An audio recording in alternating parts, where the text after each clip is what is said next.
Olen Vanalinna hariduskolleegiumi haridustehnoloog ja algklassiõpetaja Tuuli Koitjärv ning tutvustan teile programmi Brainsbreaker, millega on võimalik laste joonistustest või fotodest puslesid koostada. Esmalt tuleb aga see programm arvutisse laadida ja seda saate te teha veebiaadressilt www.brainsbreaker.com/download.htm.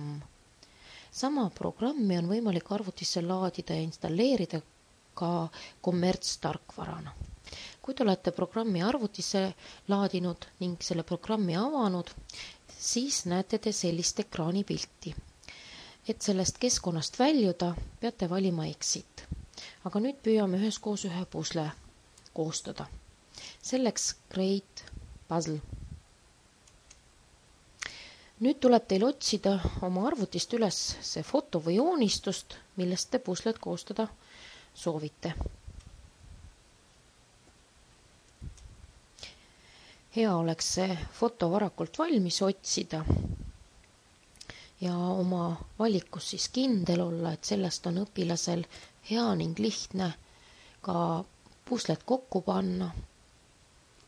Ja peale pildi valimist avaneb teile üks teade, mis tähendab, et teil on tegemist piiratud võimalustega vabavaralise programmiga.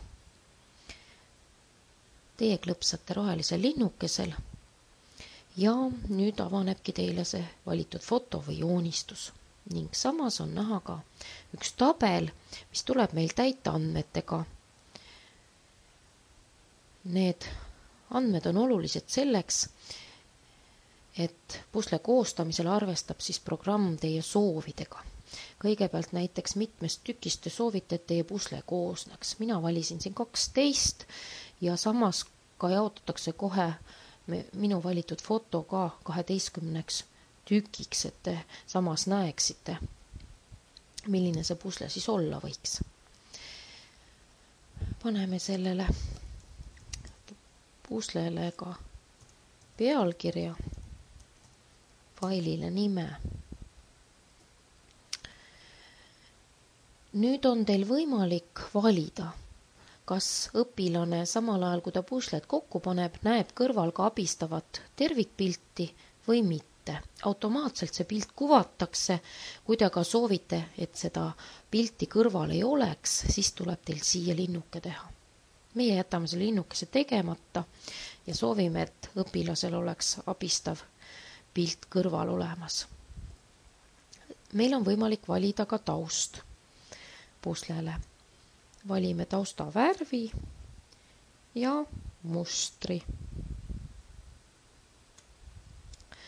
Ning meil on võimalik jätta ka teade nii mängu algusesse, enne pusle kokkupanemist, õpilasele kui ka mängu lõppedes. Ülemisse kasti kirjutamegi teate või see võib olla juhend, kuidas mängida või mõni küsimus. Kirjutame teate või küsimuse, kes on pildil. Ning mängu lõppedes kuvatakse teade, olid tubli. Siis on võimalik meil valida ka tükkide kuju. Millised tükid võiksid pusles olla. Ja kui me soovime, et ka fotol või joonistusel oleks mingisugune teade, siis on ka see võimalus meil olemas. Meie valime näiteks oma puslele teate oleng on ja kujundame ka teksti suuruse ja teksti värvi. Siin on kohe teil ka näha, kuidas ta puslel olema hakkab.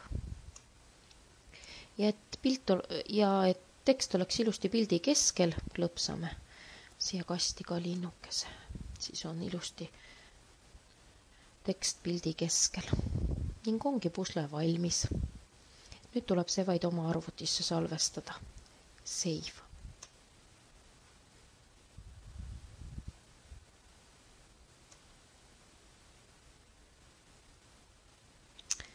Ja saamegi kohe vaadata, kuidas see pusle siis välja näeb ja kuidas seda mängida. nüüd antakse meile teada, et me saame seda puslet mängida ka nii, et see programm meil endal arvutisse alla laetud installeeritud ei ole. Esmalt näemegi seda teadet, mille me valisime, kes on pildil. Ning ekraani keskel on väikene kast, mis aitab siis meil pusletükke kokku panna. Meil tulevad tükid lohistada nüüd siia kasti ja kui me soovime pusletükke keerata, siis klõpsame hiire paremale klahvile. Siis saame ka neid tükke keerata.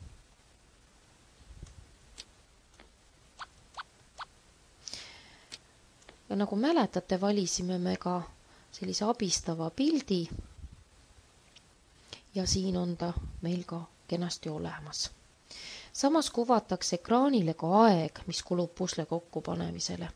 See on võimalus sellise väikese võistlusmomenti tekitamiseks. Ja samas näidatakse kõrval ka punkte, kui palju punkte siis võiks õpilane selle pusle kokkupanemisel saada. Nii, ja nüüd väljume programmist.